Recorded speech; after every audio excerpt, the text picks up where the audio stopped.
நியோமேக்ஸ் வழக்கு விவகாரத்துல நியோமேக்ஸ் நிறுவனத்தினுடைய முன்னணி இயக்குநர்களினுடைய அசையும் சொத்துக்களை ஏலம் விடுவதற்கான அறிவிப்பு வெளியாகி இருக்கிறது. அந்த அறிவிப்போட சத்தம் இல்லாம ஒரு அதிரடி மாற்றம் நடந்திருக்குது. அது என்ன மாற்றம் அப்படிங்கிறத குறித்து பேசலாம்.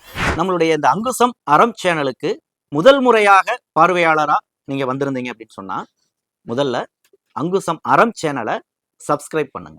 ஏன்னா இந்த நியோமேக்ஸ் விவகாரம் தொடர்பா அடுத்தடுத்து நீதிமன்ற விசாரணைகள் ரொம்ப குறுகிய காலத்தில் அடுத்தடுத்து பல்வேறு உத்தரவுகள் பிறப்பிக்கப்பட்டு இருக்கு. அப்ப இது போன்ற தகவல்களை உடனுக்குடன் நாம் நம்மளுடைய அங்குசம் அறம் சேனல்ல பதிவிட்டு இருக்கிறோம். அந்த வகையில அந்த தகவல் நேரடியாக உங்களுடைய கவனத்திற்கு வரணும் அப்படின்னு சொன்னா அவசியம் அங்குசம் சேனலை சப்ஸ்கிரைப் பண்ணுங்க. அந்த பெல் ஐக்கானை கிளிக் பண்ணிருங்க. அங்குசம் மீடியா சினிமா கார்னர் 2025 வழங்கும் short film festival. Our main sponsor Black Thunder. Our sponsors Excel Groups, மாறு மாற்று, Livia Sri Gold Backers, Kavi Furniture, National Import Aluminum Modular Kitchen, Arikani Restaurant, GVN Riverside Multi Speciality Hospital. அங்குசம் நேயர்களுக்கு வணக்கம். சென்னை உயர்நீதிமன்ற மதுரை கிளையினுடைய அமர்வுல, அதாவது இந்த வழக்க நீதியரசர் பரத சக்கரவர்த்தி சென்னையிலிருந்து பேட்ச் கேசஸா விசாரிச்சிட்டு இருக்கிறாரு. 15,498 கீழ் 2024 என்ற எண் கொண்ட அந்த பெயில் கேன்சலேஷன் தொடர்பான வழக்கு. அந்த வழக்குல கடந்த அக்டோபர் 9ஆம் தேதி ஒரு உத்தரவை பிறப்பிச்சிருந்தாரு. அதாவது நியோமேக்ஸ் நிறுவனத்தினுடைய அந்த இயக்குநர்களிடமிருந்து கைப்பற்றப்பட்ட அசையும் சொத்துக்கள், அசையா சொத்துக்கள் தனி, அது நிலங்களை மதிப்பீடு செய்யக்கூடிய பணி அது தனியா நடந்து முடிஞ்சிருக்கு. இந்த இடத்துல அந்த அசையும் சொத்துக்களை டான்பிட் சட்டம் 3 படி ஏற்கனவே இடைமுடக்கம் செய்திருந்தாங்க.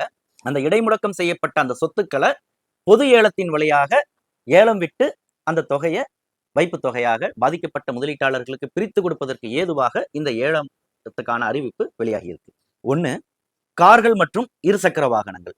இதெல்லாம் எங்க இருக்கு அப்படின்னா மதுரையில பார்க் டவுன், தபால் தந்தி நகர், நாலுங்கில் 425A சங்கரபாண்டியன் நகர் அப்படிங்கிற முகவரியில இயங்கக்கூடிய மதுரை பொருளாதார குற்றப்பிரிவு அலுவலக வளாகத்துல இந்த கைப்பற்றப்பட்ட கார்களும் இருசக்கர வாகனங்களும் நிறுத்தி வைக்கப்பட்டிருக்கு. அந்த ஒவ்வொரு வாகனத்திற்கு முன்பாகவும் அதனுடைய ஆரம்ப விலை எவ்வளவு அப்படிங்கிறத அவங்க குறிப்பிட்டிருக்காங்க. அதை பார்வையிடலாம். ரெண்டாவது, சரக்கு லாரிகள். இந்த சரக்கு லாரிகளை பொறுத்த வரைக்கும் விருதுநகர் மாவட்டம் காரியாப்பட்டி தாலுகா வக்கனாங்குண்டு கிராமம் அங்க அமைஞ்சிருக்கக்கூடிய நாகானந்தா மில்ஸ் வளாகத்துல அந்த சரக்கு லாரிகள் நிறுத்தப்பட்டிருக்குங்க. அப்ப இந்த கார்களையும் இந்த சரக்கு லாரிகளையும், ஒண்ணு மதுரையில இன்னொன்னு விருதுநகர்ல, இதை ரெண்டையுமே 22/10/2025 முதல் 28/10/2025 வரையிலான இந்த நாட்கள்ல, நடுவுல சனி ஞாயிறு இருந்தாலும் சனி ஞாயிறுலையும் நீங்க பார்வையிடலாம். காலை 10:30 மணி முதல் 5:30 மணி வரையில் அந்த வாகனங்களை நீங்க ஏலத்துல எடுக்க விரும்புபவர்கள் பார்வையிடலாம். அடுத்தது நகை. நகையை பொறுத்த வரைக்கும் 1753.45 கிராம் தங்க நகைகளாக ஒரு லாட்டா இருக்கு. வெள்ளி நகைகள் எடுத்துக்கிட்டீங்கன்னா 14,409.88 கிராம், அதுவும் ஒரு லாட்டா இருக்கு. இந்த வெள்ளியையும் தங்கத்தையும் தனித்தனியா யாரும் ஏலம் எடுக்க முடியாது. ஒன்றொன்றையும் தனித்தனி லாட்டுகளாக, அதாவது ஒரே தொகுப்பாக மட்டும்தான் நீங்க அதை ஏலம் எடுக்க முடியும். இந்த தங்கமும் வெள்ளியும் மதுரையில இருக்கக்கூடிய டான்பிட் நீதிமன்ற வளாகத்துல அவங்க காட்சிக்கு வச்சிருக்கிறாங்க. அதை என்னைக்கு பார்வையிட முடியும் அப்படின்னு சொன்னா 27/10/2025, 28/10/2025 ஆகிய 2 நாட்கள்ல காலை 10:30 மணி முதல் மாலை 5:30 மணி வரையில் நீங்கள் பார்வையிடலாம். இந்த ரெண்டையும் ஏலம் எடுக்க விரும்புபவர்கள் இதற்கு என்ன செய்யணும் அப்படின்னு சொன்னா, பிணை வைப்பு தொகையாக ஒரு குறிப்பிட்ட தொகையை ஏலத்துல பங்கேற்கிறவர்கள் செலுத்தணும். அது வாகனத்தை பொறுத்த வரைக்கும் 5000 ரூபாய் டிடி எடுக்கணும். இதே தங்க நகை ஏலம் எடுக்க விரும்புபவர்கள் 15 லட்சம் ரூபாய் பணம் செலுத்தணும். வெள்ளிக்கு 2.5 லட்சமா அவங்க நியமிச்சிருக்கிறாங்க. இந்த டிடி யார் பேர்ல எடுக்கணும் அப்படின்னா, தகுதி பெற்ற அதிகாரி மற்றும் காவல் கண்காணிப்பாளர், பொருளாதார குற்றப்பிரிவு தென்மண்டலம், சென்னை 83, இந்த பதவியின் பெயர்ல அந்த கேட்பு வரைவோலை எடுத்து நீங்க சமர்ப்பிக்கணும். சரி, என்னைக்குள்ள சமர்ப்பிக்கணும், எங்க சமர்ப்பிக்கணும்? வாகனங்கள் கார், பைக் மற்றும் அந்த சரக்கு லாரிகளை பொறுத்த வரைக்கும் 31/10/2025 அன்றுதான் ஏலம் விடப்படுது.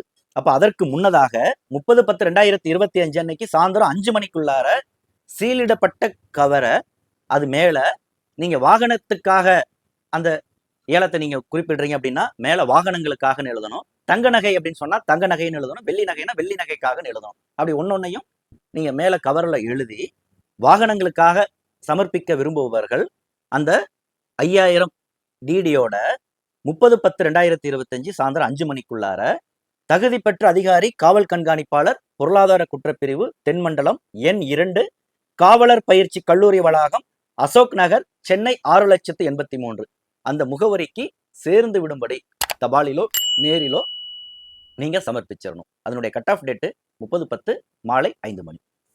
அடுத்தது வெள்ளி மற்றும் தங்க நகைகளை பொறுத்த வரைக்கும் 31/10/2025 மாலை 5 மணிக்குள்ள இதே ப்ரொசீஜர் தான். நீங்க அந்த சீலிடப்பட்ட கவரை அங்க ஒப்படைச்சிடணும் அல்லது அங்க போய் சேர்ற மாதிரி நீங்க அனுப்பிடணும். தங்கம் மற்றும் வெள்ளி நகைகளுக்கான ஏல தேதியை பொறுத்த வரைக்கும் நீதிமன்றம் தான் இறுதியா அறிவிக்கும். ஆக இந்த ஏலத்துக்கான அறிவிப்பு தமிழகம் முழுவதும் தமிழ் மற்றும் ஆங்கில முன்னணி நாளிதழ்ல கடந்த 17/10/2025 தேதியிட்டு வெளியாகி இருக்கிறது. குறிப்பா இந்த வாகனங்களை பார்வையிட விரும்புபவர்கள் அந்த 22 28 தேதி வரையிலான அந்த தேதியில பார்வையிடலாம்.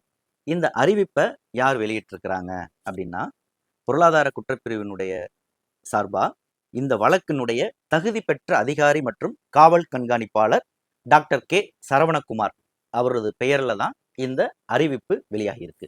நாம் தொடக்கத்திலே சொன்னோம் இல்லையா, இந்த வழக்கினுடைய ஒரு முக்கியமான ஒரு அறிவிப்பு, ஒரு மாற்றம் நடந்திருக்கு அப்படின்னு சொல்லிட்டு. இந்த வழக்குல இதனால் வரைக்கும் மதுரை டிஆர்ஓ தான் இந்த வழக்கினுடைய ஒரு காம்பிடென்ட் அதிகாரி, தகுதி வாய்ந்த அதிகாரியாக இதுவரை செயல்பட்டு வந்தார்.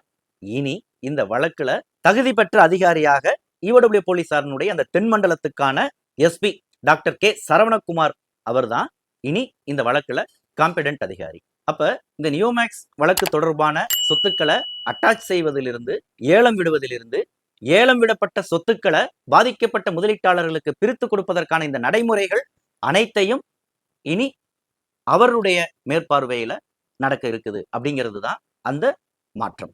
இந்த மாற்றம் பாதிக்கப்பட்ட முதலீட்டாளர்களுக்கு ஒரு சாதகமான மாற்றமாக இருக்கும் அப்படின்னு தான் நாமளும் நம்புறோம். அங்குசம் அறம் வீடியோக்கள் எல்லாமே உடனுக்குடன் உங்களுக்கு ஒரு தகவலாக வரணும் அப்படின்னு சொன்னா அங்குசம் அறம் சேனலை சப்ஸ்கிரைப் பண்ணுங்க, அந்த பெல் பட்டனை கிளிக் பண்ணிருங்க. தொடர்ந்து இணைந்திருங்கள், தொடர்ந்து பேசுவோம். நன்றி.